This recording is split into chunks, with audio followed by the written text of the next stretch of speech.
Welcome to the Love Lab Podcast, a safe and fun place to get real and learn about sex.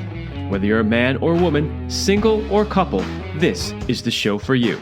I am your host, Kevin Anthony, and I am here to guide you to go from good to amazing in the bedroom and your relationships.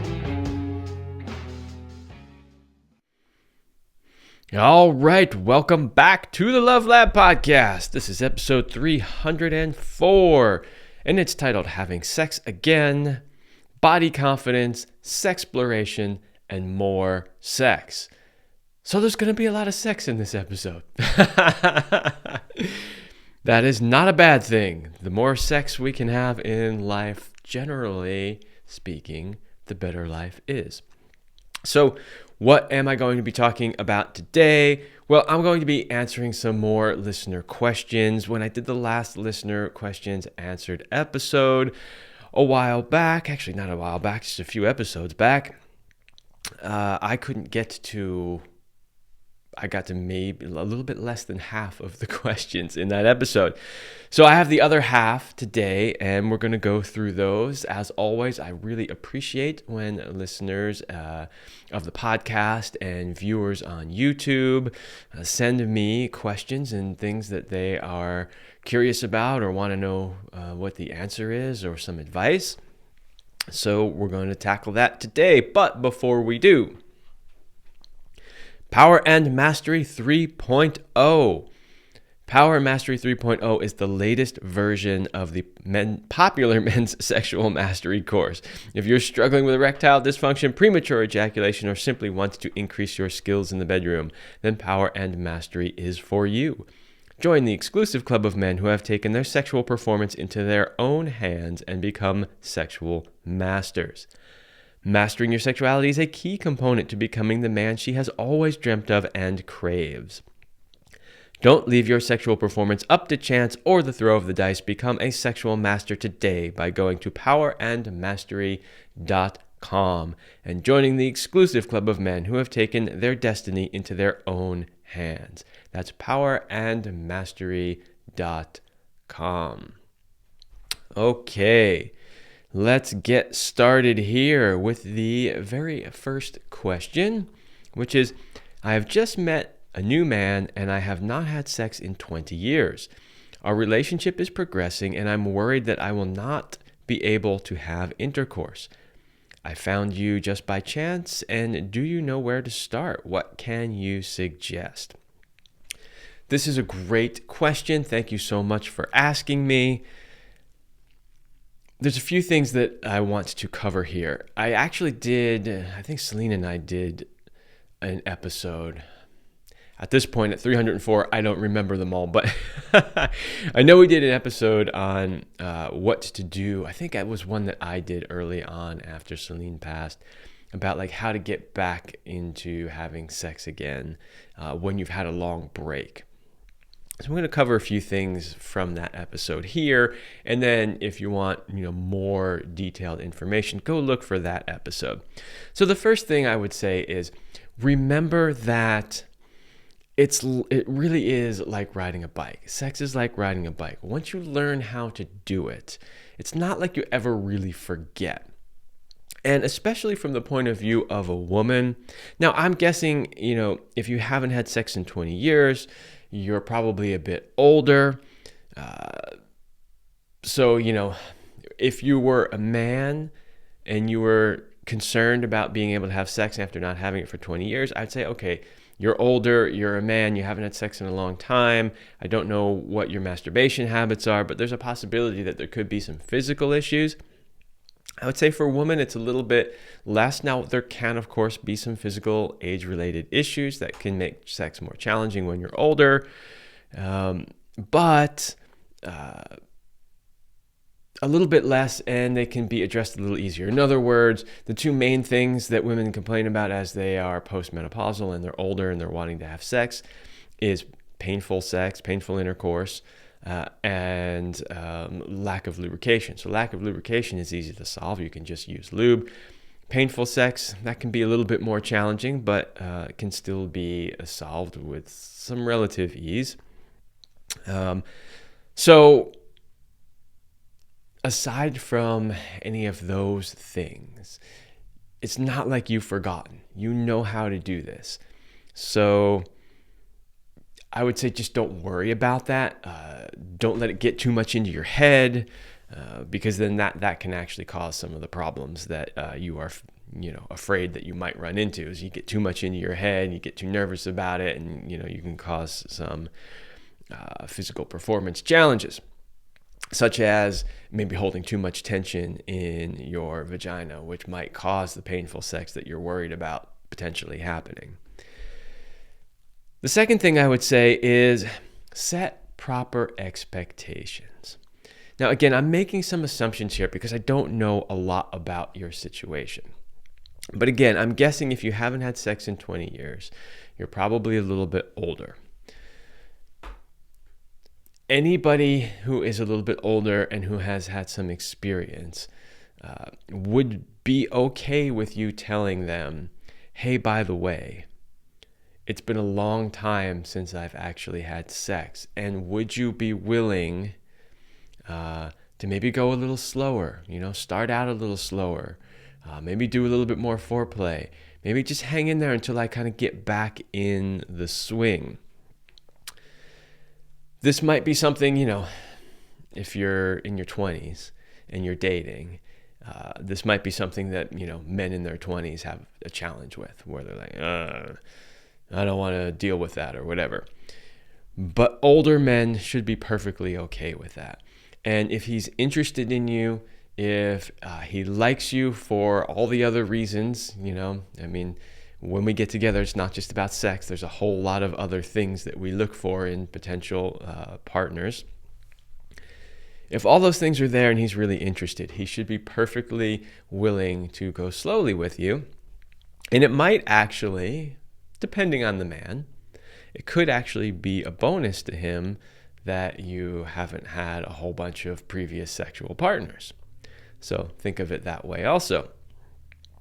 So number one, remember, it's like riding a bike. You haven't forgotten how to do it.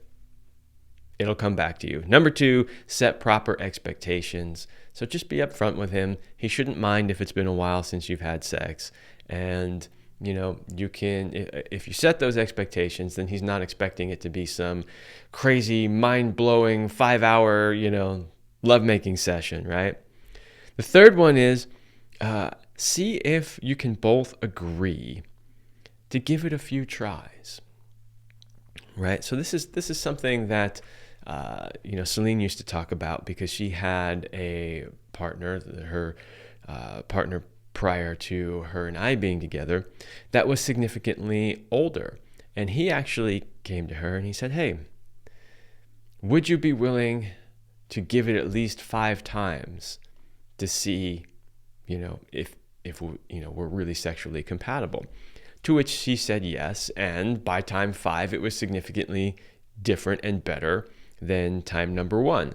So, if you're worried about what your performance is going to be like, set the proper expectations, and a part of that is, hey, it's been a while. Don't make a judgment on, how the sex is going to be in this relationship until we've given it a few tries, right? Let's see how it develops over, 3 or 4 or 5 times. You can pick any number you want. I would suggest don't make it a large number. Although if you do, he'd be like, oh, at least we're gonna have sex that many times. But the idea is you don't want to have to put it off too far in the future, right? But a few tries for sure is definitely perfectly acceptable to ask for. I would say also number 4, don't be afraid to study, read books, watch videos, hire a coach. If it's been a while and you're not sure what to do, you're not sure what men like or what they want, just dive into my YouTube channel, Kevin and Celine. There are almost 800 videos now covering almost every topic on sex, love, and relationship. Listen to this show. This is episode 304. So there's 304 episodes covering, again, pretty much everything there is to know about sex, love, and relationship. So do that. And, there's plenty of other people out there doing great work also. I'm not going to mention any of their names, but there are a few other people in this industry that I really like, I wouldn't say I follow them because I don't want to be accused of stealing any of their work or information, but I keep an eye on what they're doing. I see generally what they're up to. There's some other great people out there. There's a bunch of people out there that are not so good either, but there are some really good people out there. Go find their content, find their stuff, and just study it, right? And then hire a coach if you need to hire a coach. There's absolutely nothing wrong with that. I have this discussion all the time. People will hire, somebody to come clean their house, and they'll hire exercise coaches and physical therapy coaches and business coaches and personal development coaches and all this kind of stuff. But when it comes to their sex life, they're like, I don't want to hire a coach. And it's like, why not? Sex is such a huge part of our lives. It is such an important part of our lives. Don't you want to be good at it? Don't you want to get rid of any fear or shame that you might have around your performance or what to do? If you're needing it, go out and hire a coach. And you know that I work with men, women, and couples. Early on, when Selena and I were doing work together, I was only working with men and couples along with her. I am now have been expanding into working with women. If you have seen anything in my social media, I've been also working with another YouTube channel called Magnetize Your Man. They're good friends of mine, so I'm happy to promote them here. They're a channel focused on women. So I've been doing a lot of coaching with women now, both through Magnetize Your Man and also on my own. So you can check that out. There's a whole page on my website about sex and relationship coaching for women. But you don't have to work with me. Just find somebody you resonate with. The idea is, if you're really worried about it, just go out and seek the help that you need. Number 5, be open to trying new things, right? So if you haven't had sex in 20 years, maybe what you were doing 20 years ago doesn't work for you now because your body's different, right? What you want is different. So don't be so tied to the way that you used to do things.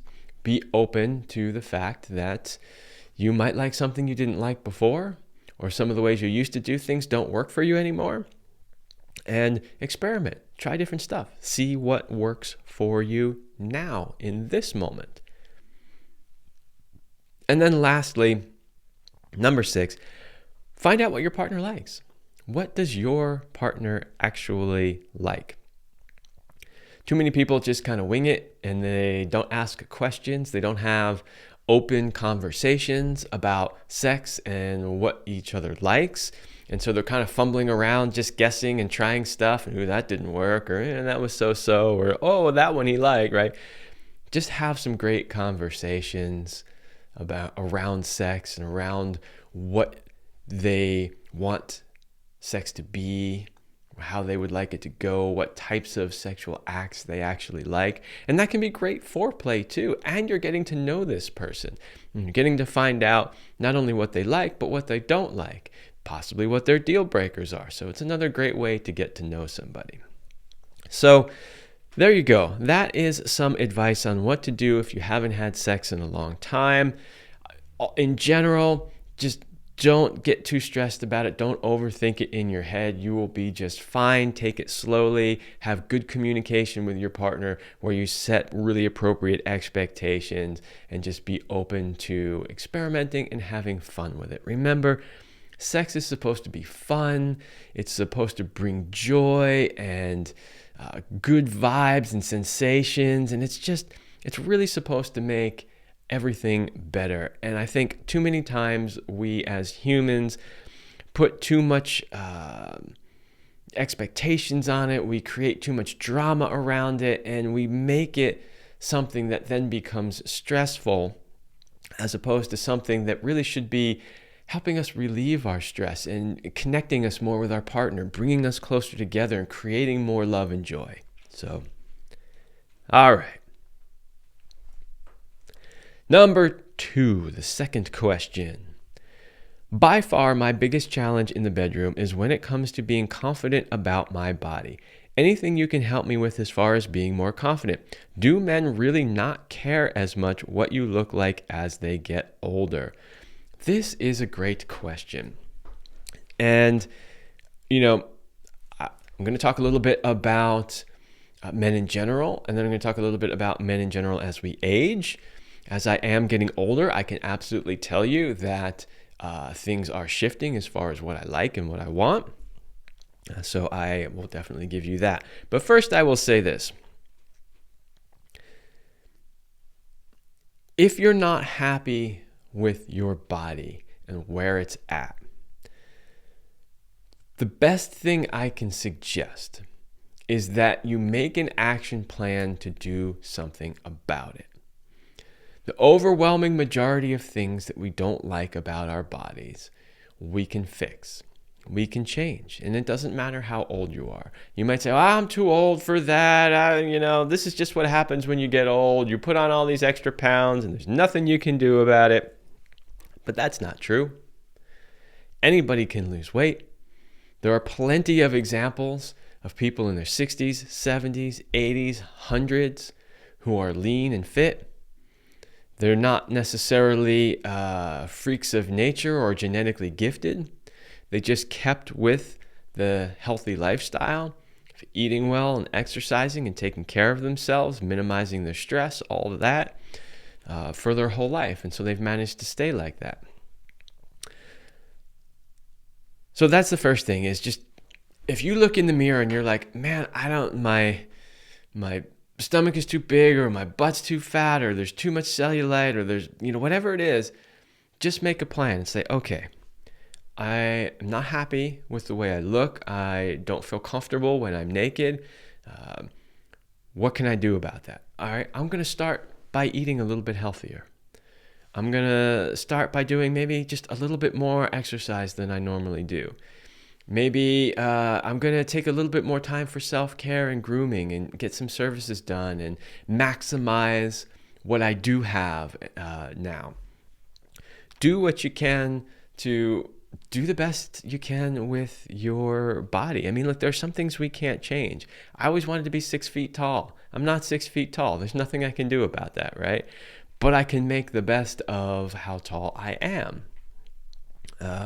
And, that's just one example. There's lots of examples that you could potentially give. Maybe you wanted to be, 6 feet tall and 220 pounds of just pure ripped muscle, but that's just not how your body's designed, right? Okay, but that doesn't mean that you can't still be whatever height you are. You can still be 5'10" and 160 pounds of lean muscle and still look good, right? And it's maybe not quite the ideal that you were hoping you'd be born with, but you can still do it. So just make a plan. Now, with that, I will also say, learn to love the things about you that you can't change. Like I said, I'll never be 6 feet tall. If I sit there and beat myself up over and over again about I'm not 6 feet tall, like, how is that going to help me? How is that going to do any good? So you just have to learn to love the fact that there are some things about you that you can't physically change, and that's okay. And learn to see the beauty in that. There are sports that I have done where being a little bit shorter than 6 feet tall was actually a benefit. Sometimes being tall can be an asset in rock climbing, and sometimes it can actually be a detriment. And so there are a lot of times where, like, trying to do a particular boulder problem or start to a route or crawl through an off width crack or something where, like, big guys just simply couldn't fit in there. Right? And so for me, I would be like, well, that's kind of cool. Like, I couldn't even do this if I were that big. And I love this kind of climbing, right? So yeah, there's definitely advantages to every, size, shape, whatever, and find the things that are the advantages to the things that you can't change and just learn to love them. That's really the best thing I can say about that. Now, If you want a little help doing all of this, I would also suggest go to a nude beach or a nudist resort. If you've never done so before, you will probably be really surprised. Because, a lot of people look at themselves in the mirror. If you don't see a lot of people naked on a regular basis, which most people don't, let's be honest. But, you might if you go to, nude beaches on a regular basis, or you go to nudist resorts, great, you're going to see a lot of naked people. Maybe if you frequent the gym and you're in the locker room often, maybe you'll see a few more naked people. But in general, most people don't see a lot of other people naked. They see them with clothes on, where people are deliberately hiding things and tightening things and, whatever. They look at the actors and actresses on TV and in movies. They look at the magazine covers and all that, and they get this really unrealistic view of what the average human naked body looks like. And so the beauty of going to a nude beach or a nudist resort is you get to see it all, and you get to see it in reality, like real reality. If you have this idea that at a nude beach or nudist resort, everybody is, thin and fit and perfect boobs and perfect asses and, huge penises, absolutely not true. It's like any other, subset of, the human race. You've got everything from really overweight to really skinny to really big boobs to almost no boobs to huge penises to tiny penises you can barely see, like everything everywhere, cellulite. And of course, there are some people that are really fit, and it's the whole broad range. But once you get to see that, you might go, I'm not so different, right? Actually, I might be pretty much in the normal range, right? So it's a great way to sort of get a new perspective on your own body and where you're at by seeing, oh, wow, okay, yeah, I see I'm not that different, or I'm not as, whatever as I thought I was. Let's see, a couple more here on this list. I'm kind of going out of order. I got 5 things to talk about on this one, and I'm kind of bouncing around.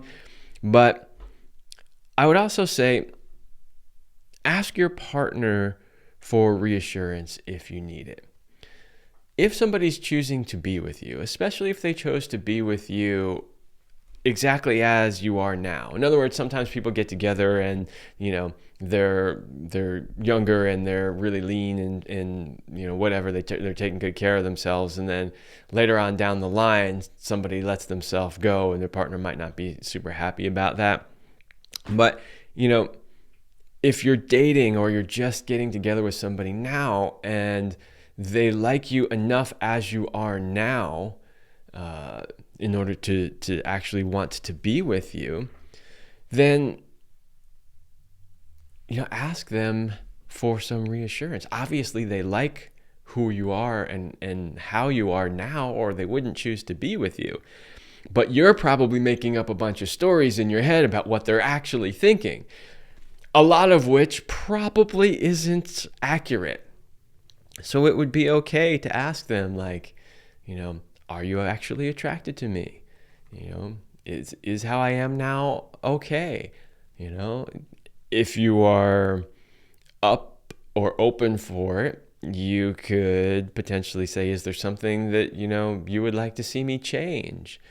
That's a possibility. But the basic idea is to just ask for reassurance. Likely you'll get some, feedback from your partner that's like, I love you just the way you are, or it's perfectly fine. You don't need to change anything, right? And that could be a huge relief for you if you were making up a lot of stories in your head. And then to address your last part of the question, which is, do men really not care as much what you look like as they get older? I would say, yes, that is true. When we're younger as men, we're definitely always drawn to, whatever our version of beauty is. And that does vary from man to man.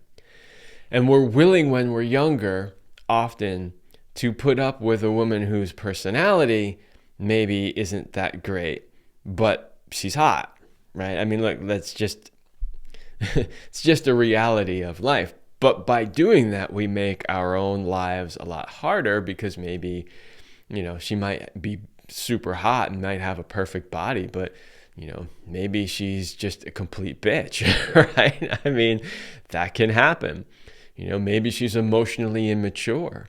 Maybe she's a drama queen, right? As we get older, a couple of things change.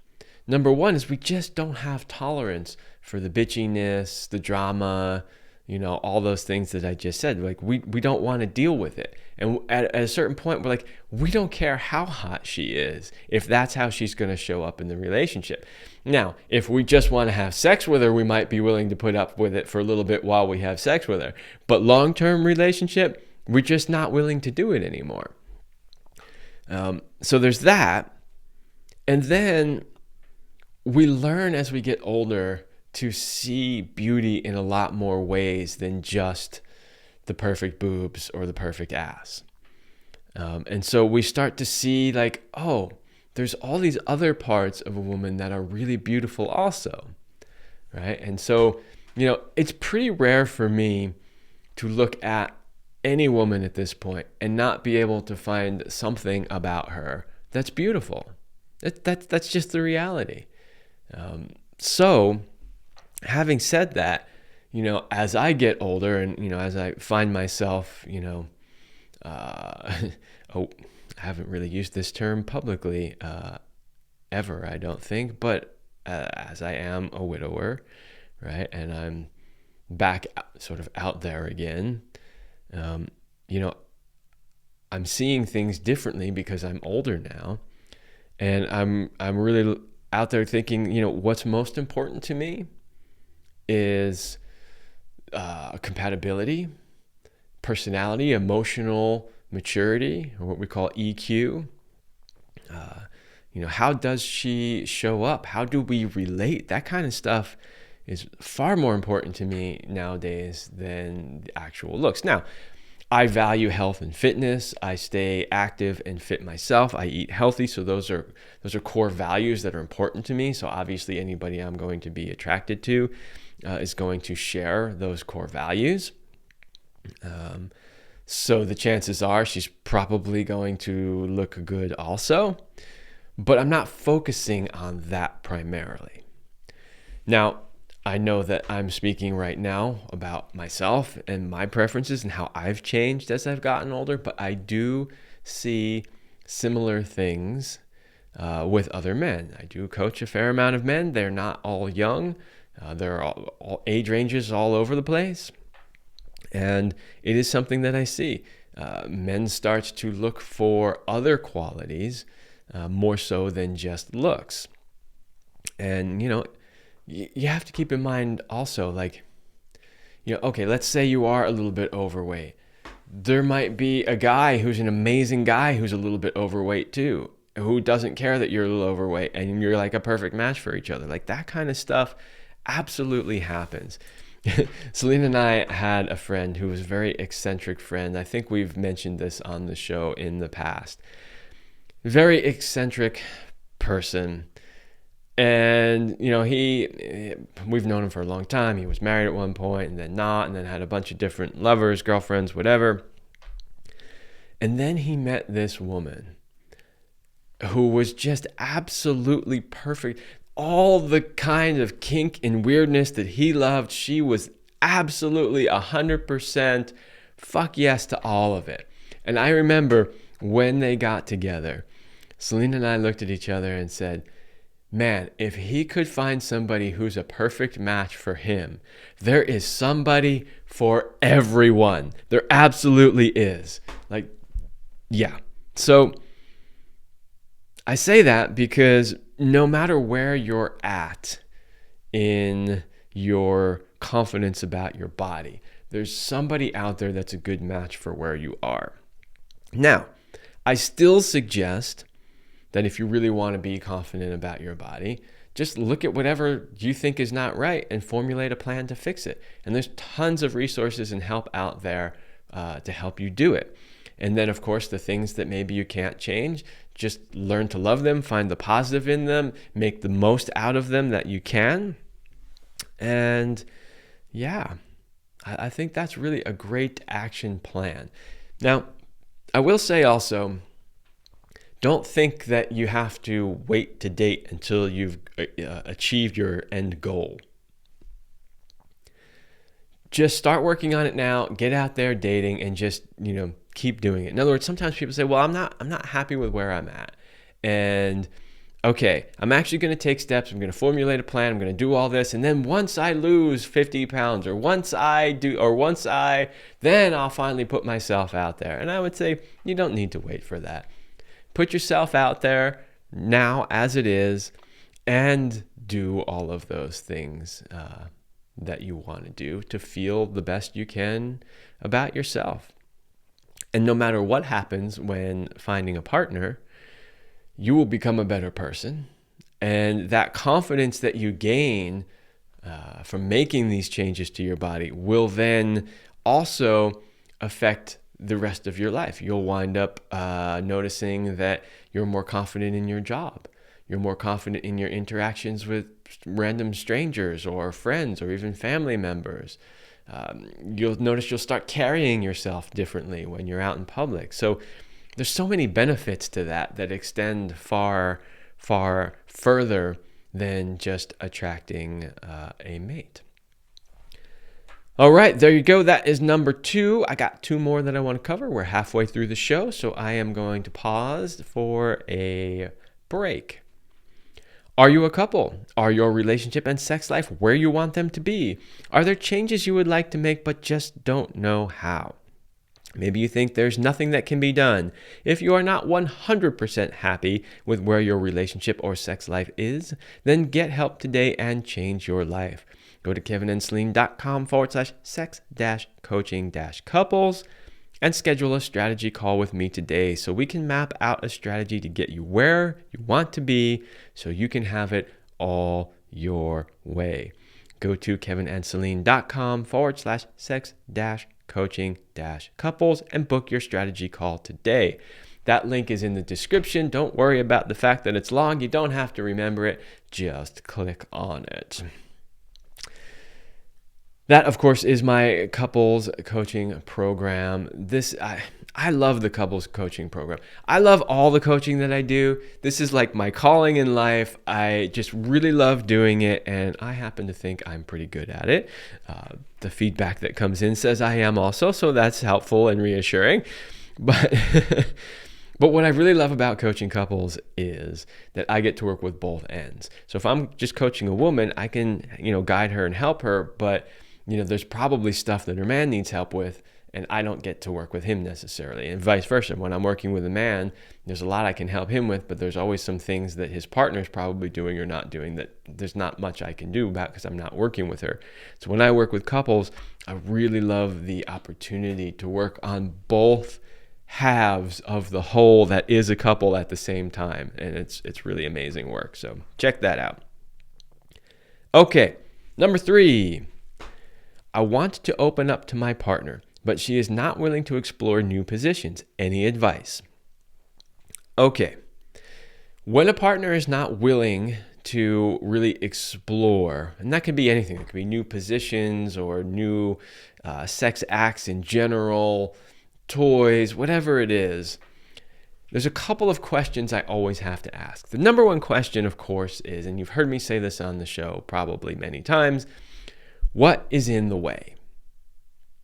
So I always have to ask that question, what is in the way? If somebody's not willing to explore, there's something blocking their desire for exploration. It's not always easy to find.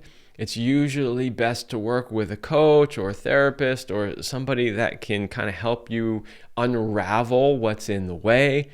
But sometimes it's trauma. Sometimes it's past sexual explorations that didn't go well. It could be sexual abuse. There's lots of stuff that could potentially get in the way. There could be insecurities. With women, and you're specifically saying here in this question, exploring new positions. Well, we just talked in the previous listener question that I answered about, women and how they feel about their bodies. Sometimes a woman doesn't want to do a particular sex position because she's worried about how her body will look when she's in it. And this is no joke, right? So finding out what is in the way, what is preventing her from wanting to step outside of maybe the neat little box that she has created for her sex life. The second really important question that needs to be asked here is she getting the kind of sex that she wants? I have seen this happen more times than I can count. I have seen women, I had a woman once who was like, I don't like to give blowjobs, and I absolutely do not swallow. And that was like right from the beginning. Set that expectation. Don't like giving blowjobs, don't swallow. And I was like, okay. We'll see how this goes. I do love receiving blowjobs. I don't care so much if you swallow, but I do love blowjobs, so we'll see. Never pressured her at all. Never even asked her to do it.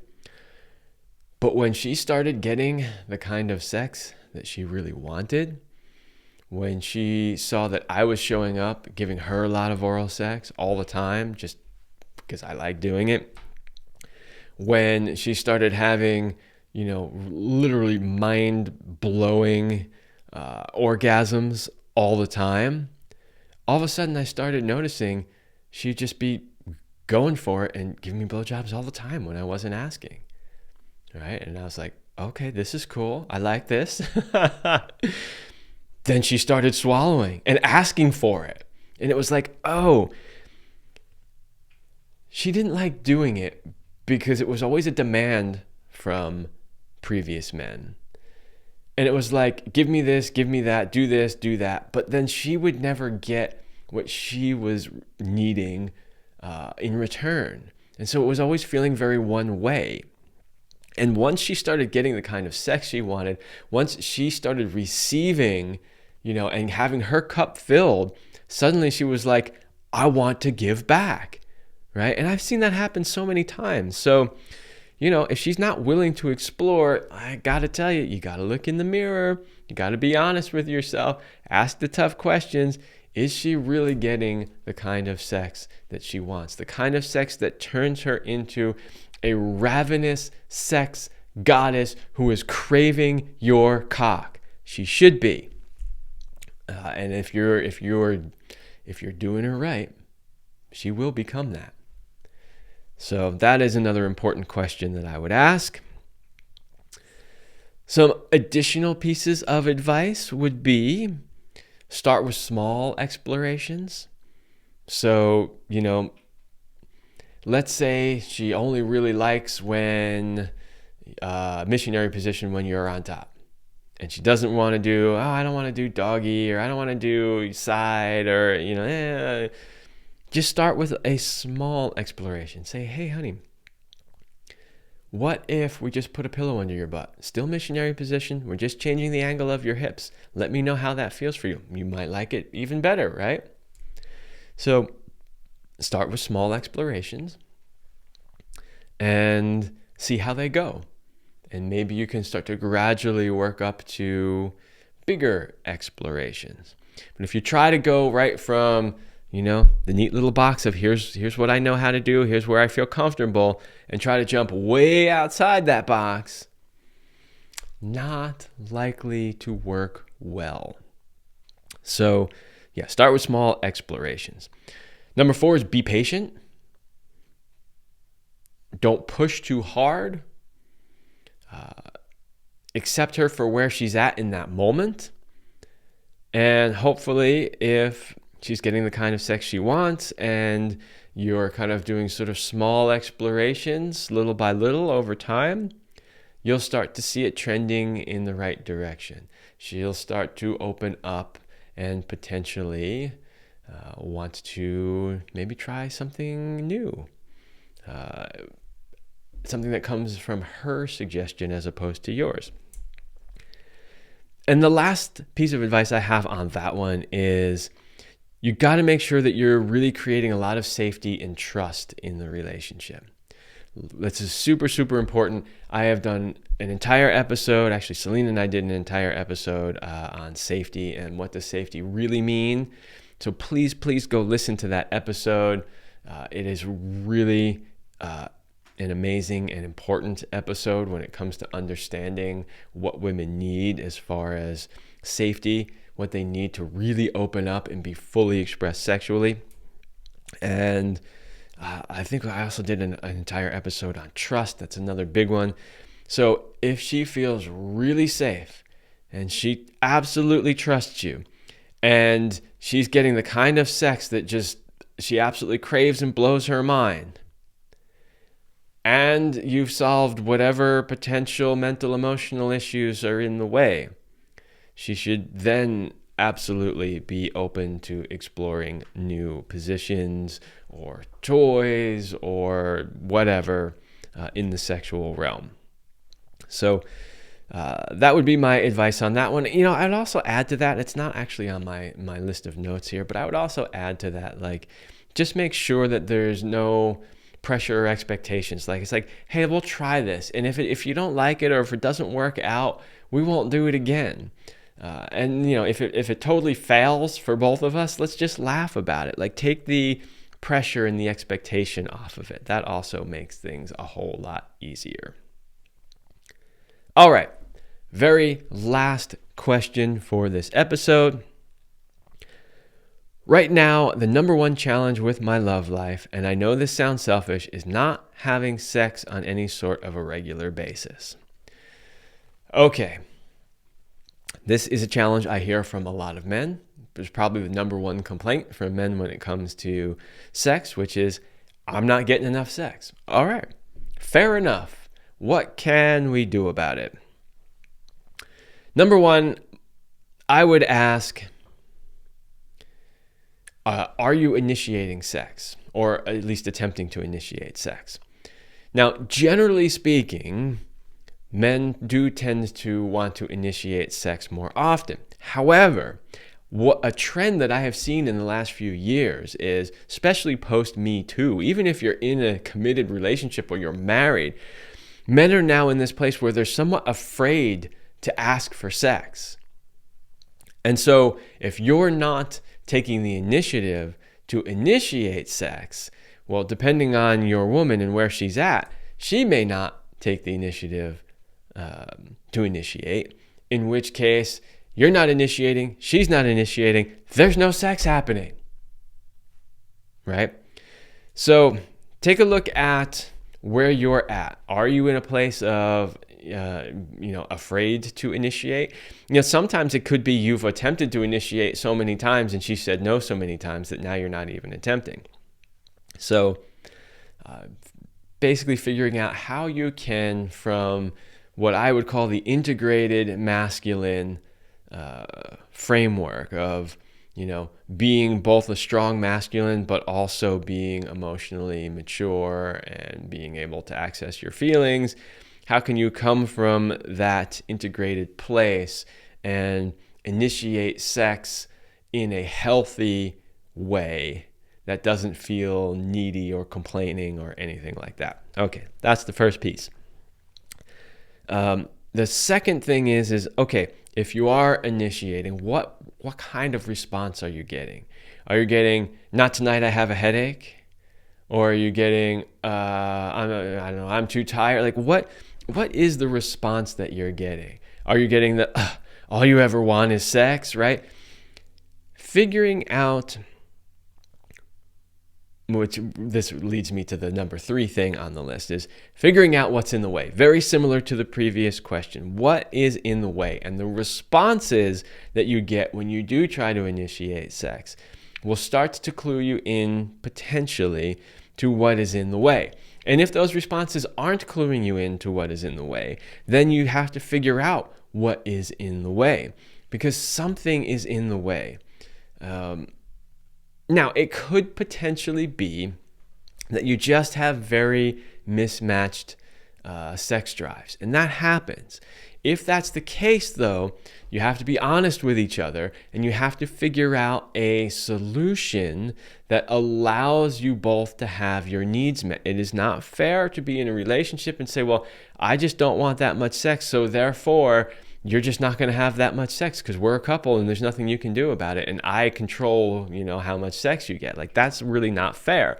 So you have to figure out, okay, maybe it's you allow porn use, or maybe it's you don't maybe have intercourse sex, but you can sexually pleasure your partner in other ways that don't require you to get turned on or get wet or whatever it is. It could even be as far as, hey, we're committed to being a couple and being together. I don't really want sex very often, but you want it all the time. So I allow you to have lovers outside, right?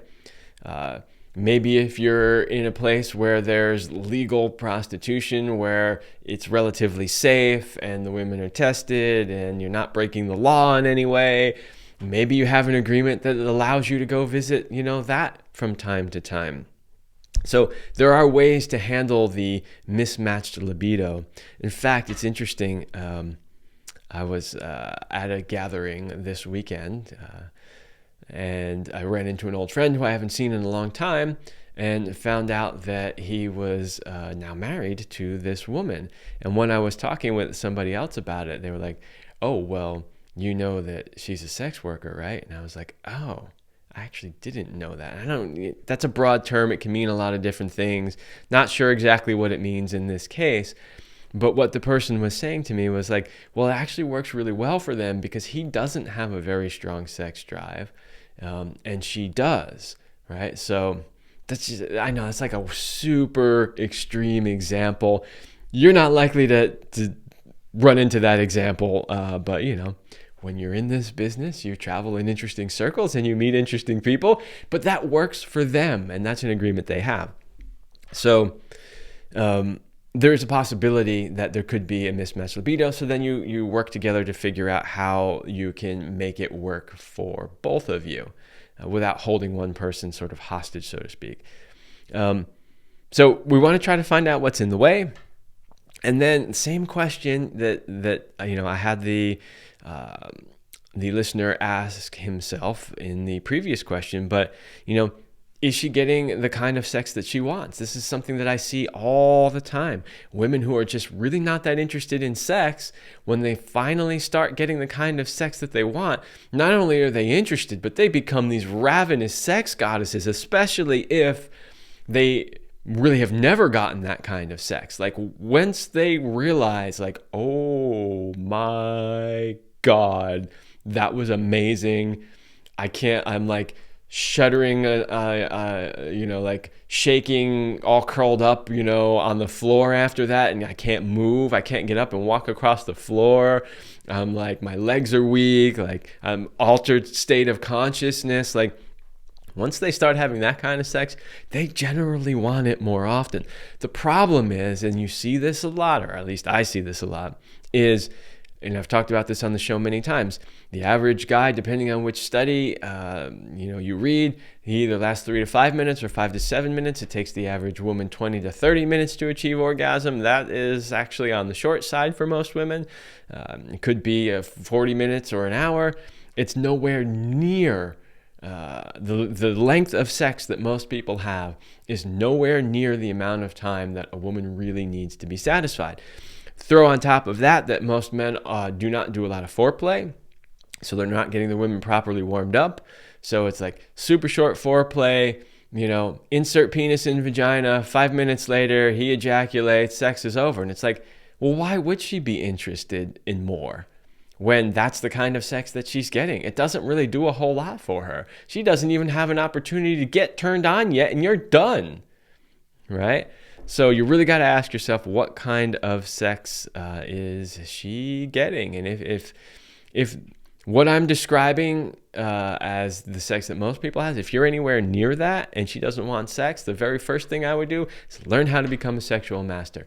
Learn how to show up as an absolute masculine sexual master who has control over his ejaculation and can take her to places no other man has ever taken her to before. And if she's still in that I only want sex once a month, and you show up and actually rock her world like that, she's going to look at you and go, where did that come from? And I want more. Right? So, yeah, is she getting the kind of sex that she really wants? Because if she is, she's most likely going to want more. And then the last one is make sure that you're both making sex a priority. Another thing that I can often see when working with couples is that one or both partners are not making sex a priority. And so it's not happening. Now, if you combine that with you're not making it a priority, neither of you is initiating, you've got mental, emotional stuff in the way, and the sex isn't all that good to begin with, well, no wonder you're not getting a lot of sex. No wonder your partner's not that interested, right? So that's kind of the deadly combination. If you got all of those things going on, you got a lot of work to do, but know that it is possible to fix all of those things and turn it all around. Much like I said in the previous question, be patient, create safety and trust, and just work on it little by little. Keep making constant improvements. And if you're really doing that, you should see your partner responding and wanting more and more sex. All right, there you go. There are 4 listener questions answered as best I can in roughly 15-ish minutes apiece. I hope you found that valuable. I like doing these listener question episodes because, well, one, I really appreciate when you ask questions. That means that you're interested and you're listening to my content and you value the advice that I have to share. So I appreciate that. And I know that for every person that asks me a question, there are hundreds or even thousands of people out there who are experiencing the exact same issues. And so by answering these questions for an individual, I hope to also in turn answer them for a whole lot more of you out there. So there you go. And as always, if you're struggling with any of these things and you just don't know how to go it on your own, then please check out my website, kevinandceline.com, and schedule a call with me. We'll do a strategy call. We'll figure out where you're at. We'll figure out where you want to go, and we can map out a plan to get you there. Life is too short to not have great sex. So do what you got to do to have great sex. The great sex will then in turn impact your relationship in a positive way and every other aspect of your life. All right, everybody, that's all I have for this episode, and I will see you next week.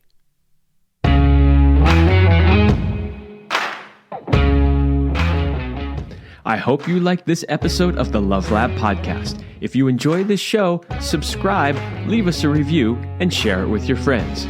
And for more free exclusive content, join me in the Passion Vault at kevinandceline.com/vault. That's kevinandceline.com/vault. Thanks for listening. And remember, as Celine used to say, you're amazing.